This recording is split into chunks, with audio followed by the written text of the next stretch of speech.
आज की हमारी वर्कशीट नंबर 28 रहेगी सामाजिक विज्ञान विषय से संबंधित, जिसमें हम इतिहास से संबंधित आज की वर्कशीट पढ़ेंगे। ये हमारी कक्षा 8वीं की वर्कशीट रहेगी, जो कि 25 जनवरी यानी कि सोमवार की वर्कशीट होगी। सबसे पहले विद्यार्थी का नाम की जगह बच्चे अपना नाम डालेंगे। कक्षाध्यापक के नाम की जगह वो अपने कक्षाध्यापक या कक्षाध्यापिका का नाम जो है वो डालेंगे। तो देखते हैं कि आज हमें जो पाठ पढ़ने को यहाँ पर मिलेगा इस वर्कशीट में वो कौन सा होगा। तो हमारा जो पाठ है वो है राष्ट्रीय आंदोलन का संगठन 1870 के दशक से 1947 तक। तो शुरू करते हैं कि राष्ट्रवाद का उदय। पहले के जो हमारी वर्कशीट आई है उसके द्वारा हमने माना कि 1857 का विद्रोह हालांकि कंपनी के सिपाहियों द्वारा शुरू किया गया था, लेकिन जल्दी ही यह समाज के सभी वर्गों में फैल गया। अब उन्हें समझ में आने लगा कि अंग्रेज भारत के संसाधनों पर कब्जा और भारतीय लोगों के जीवन पर प्रभाव डालना चाहते हैं, और जब तक इस नियंत्रण को खत्म नहीं किया जाएगा तब तक भारत भारतीयों का नहीं हो सकता। यह चेतना 1870 और 1880 के दशक में बनने वाली विभिन्न राजनीतिक संस्थाओं के द्वारा विदित होती है, जिसमें से कुछ निम्नलिखित हैं। तो इस प्रकार हमने देखा कि जब 1857 का विद्रोह जो है वो उसको दबा दिया जाता है, तो उसके बाद लोगों में एक जागरूकता आई और उन्होंने जान लिया कि अगर वो भारत पर दोबारा से नियंत्रण प्राप्त करना चाहते हैं तो उसके लिए उन्हें और अधिक प्रयास करने पड़ेंगे, बजाय और ज़्यादा विद्रोह करने के। तो वहाँ पर उस समय जो है 1870 और 80 के दशक में कुछ संस्थाएं बनी, जिनका मुख्य कार्य था समाज की मुख्य धारा के साथ जुड़ते हुए अंग्रेजों के द्वारा किए जा रहे अत्याचारों के खिलाफ लोगों को जागरूक करना, ताकि वो लोग धीरे धीरे दोबारा से सत्ता में अपना नियंत्रण जो है वो ला पाएं। तो यहाँ पर दिया गया है कि संस्थाओं के नाम, वर्ष और उनके प्रमुख सदस्य या फिर संस्थापक की उनकी स्थापना जो है वो किन्होंने की। तो पहला है पूना सार्वजनिक सभा, जो 1870 में स्थापित हुई। महादेव गोविंद रानाडे, एस.एच. चिपलुंकर, गणेश वासुदेव जोशी। दूसरा है इंडियन एसोसिएशन 1876 में सुरेंद्रनाथ बनर्जी और आनंद मोहन बोस द्वारा। तीसरा है मद्रास महाजन सभा 1884 में जी सुब्रमण्यम अय्यर और आनंद चार्लू द्वारा। चौथी है बॉम्बे रेजिडेंसी एसोसिएशन 1885 में फिरोज शाह मेहता, के.टी. तैलंग और बदरुद्दीन तैयब जी द्वारा। और भारतीय राष्ट्रीय कांग्रेस 1885 ए.ओ. हयूम, दादा भाई नौरोजी, डी.ई. वाचा द्वारा। हालांकि इनमें से कई संस्थाएं भारत के किसी हिस्से में काम कर रही थी, लेकिन उन्होंने अपना लक्ष्य पूरे भारत के लोगों के लिए निर्धारित किया।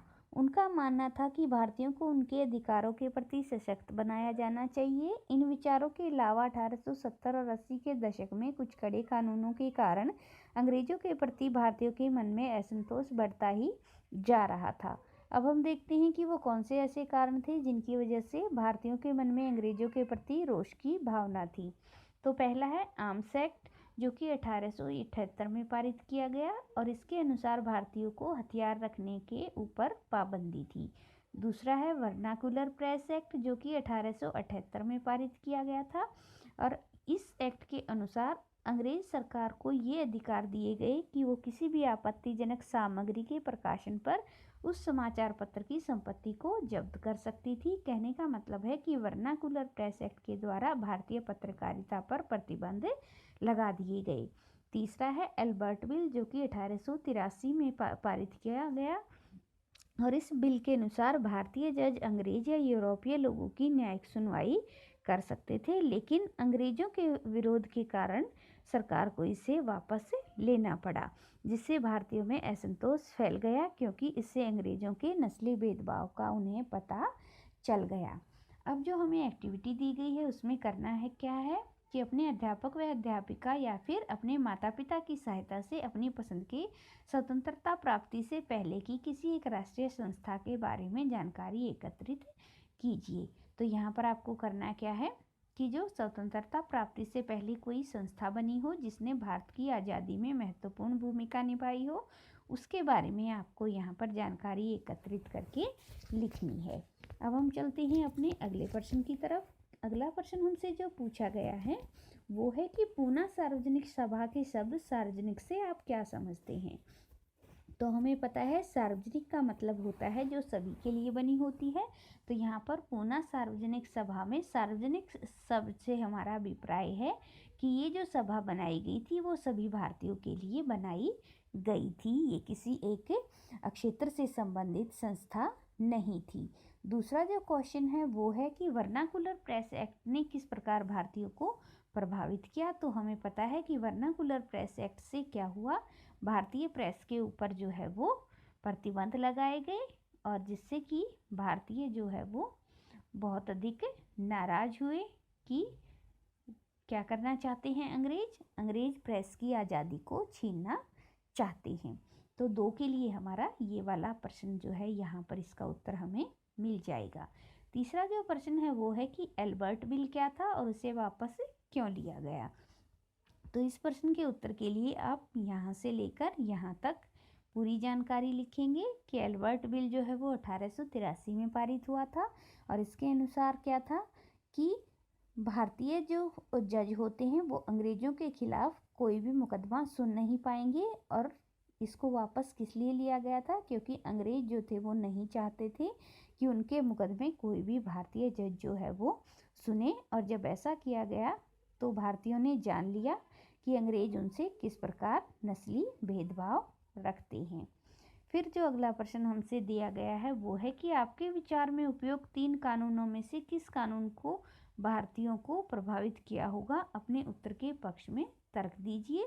तो हमें पता है कि तीनों ही कानूनों ने क्या किया, भारतीयों को बहुत अधिक प्रभावित किया, क्योंकि तीनों ही क्या थे, भारतीयों के अगेंस्ट थे।